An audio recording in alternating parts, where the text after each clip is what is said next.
Hi YouTube, and welcome to my channel, and today I'm going to talk about intermittent fasting. But first I'm going to eat this. This is Haribo Sweets, ice cream, caramel sundae and toffee crunch. I'm going to explain how you can get away with eating this and get lean at the same time.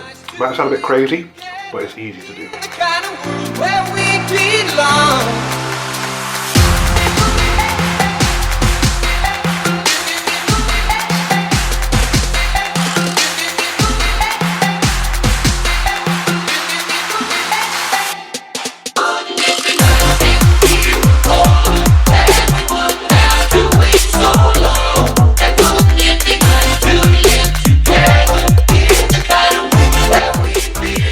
So like I said, I'm going to talk about intermittent fasting today. So what is intermittent fasting? People obviously talk about intermittent fasting as some sort of diet. It's more of an eating pattern than a diet. In the simplest terms, it's basically eating your calories that you're set per day in a small period of time. You have a window of hours that you can eat in and a window of hours that you're fasting in. Intermittent fasting is used in many different countries, cultures and religions. There's many different methods, but we want to know what the best methods are for losing weight and burning fat most efficiently and in the quickest period of time. The best method to use for intermittent fasting is the longest fasted state and the shortest window for feeding. What I suggest that we want to try and aim for is a window of 5 hours to eat food in. Okay, so if you've got 2,000 calories, split this over either 3 meals over the 5 hour period of time or 2 large ones.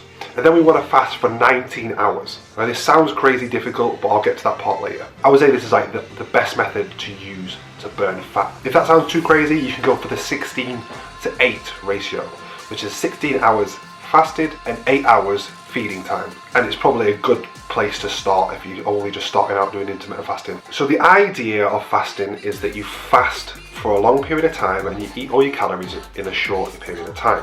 The reason why we do this is because it optimizes fat burning. Okay, so not eating throughout the day, it allows our insulin levels to decrease. This allows the stored body fat on your body to become more accessible and to be burned and used as energy. If we eat consistently throughout the day, it makes our insulin levels go up and down. This makes it very difficult for the body to actually burn fat. Fasting, it also increases noradrenaline. This is the hormone that burns fat. Human growth hormone increases up to 1200% in women and 2000% in men. The higher the growth hormone, the higher the fat burning and the higher the muscle building and more functioning immune system. Fasting can increase your metabolic rate from anything like 3 to 16%. Okay, there's many studies out there that prove this. So the whole let's eat every 3 hours of the day, there's no actually scientific studies to show that that increases your metabolism, whereas there is scientific evidence to prove that having your body in a fasted state does increase your metabolism. I found doing IF that skipping breakfast in the morning and not eating until maybe like 1, 2 o'clock in the day makes me so much more productive.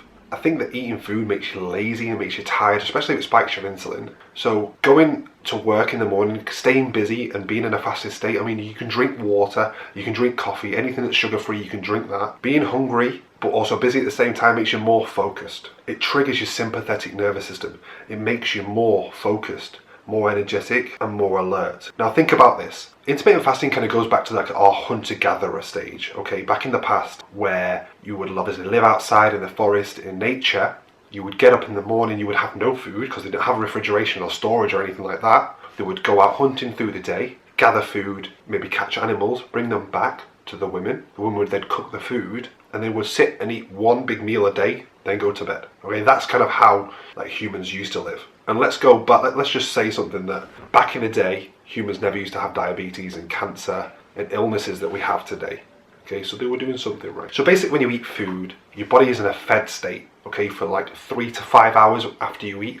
It's like basically when your body's digesting the food. Obviously this raises insulin levels and your body can't burn fat whilst those insulin levels are raised. After that, like that 3 to 5 hours period, your body then goes into a fasted state. So if you can leave your body in a fasted state after that, your body will then maximize the amount of time that you can burn fat. Now, if you're eating every 3 hours of the day, then your body will never have any time to really burn that fat. So the only time you're really giving your body any time to burn any fat would be in your sleep at night. But what's the point in that if we can use more time in the day to burn more fat? So let's just go back to this what people do in the bodybuilding and the fitness industry is eating meals every 3 hours. Okay, so this came around by people saying that eating every 3 hours increases your metabolism. Obviously, the higher your metabolism, the more fat you burn. Okay, so they were saying that obviously if you eat 2,000 calories, maybe you ate 6 meals a day, and each meal was like 325 calories. So they're saying if you eat more meals, you burn more calories, because every time your body has to break that food down or process that food, you would then burn calories per meal. So there's more calories burned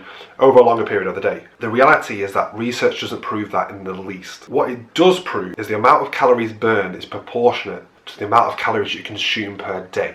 So if you consume 2,000 calories in 2 meals of 1,000 calories each, you'll burn just as much calories in them 2 meals as you burn over 6 meals. It's proportionate to how many calories you eat, not how many meals you eat. The calories burned has no bearing over how often you eat. So don't worry about having to eat every 3 hours. It's such a bro science bodybuilding myth. Okay, intermittent fasting. Why doesn't everybody do it if it's so great? The reason is it's not a very marketable strategy. Companies who, like, especially in the fitness industry, bodybuilding, like Prepped and Packed and supplement companies, or any sort of food company around the world, they don't want you to intermittent fast, because what that means is you're going to be eating less food and less often. So if you intermittent fast and you miss breakfast, McDonald's are going to go out of business because they won't have a breakfast menu.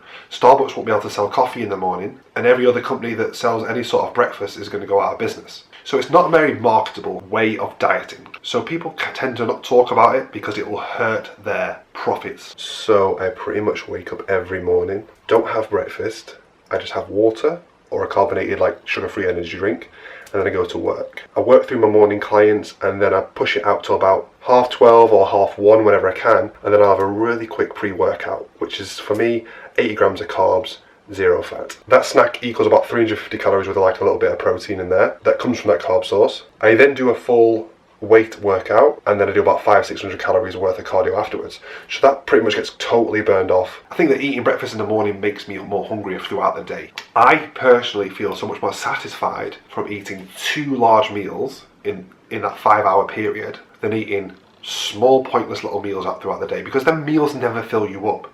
I mean, you're going to have your sweet potato and a bit of chicken, and you're always left hungry. Why do that 5 times a day and just stress yourself out when you could just eat 2 huge meals at night and feel full and feel good about yourself? Let me just debunk a protein digestion myth. People say you can only digest 30 to 40 grams of protein per meal. This is completely wrong, okay? This is another bit of bro science. That means that if you ate 100 grams worth of protein, only 30-40 grams of it's going to get digested. So that means that the other 60 grams of protein is what? Calorie free? Then that means I could just eat tons and tons and tons of chicken all day, because only some of it's going to get digested and the rest of it's calorie free. Dieting would be so easy. This is completely wrong, as you can imagine. Your body will digest everything that you eat. So if you eat 100 grams of protein in a meal, your body will digest it. It will just take a little bit longer. So to summarize that from today, intermittent fasting, try and fast for as long as possible.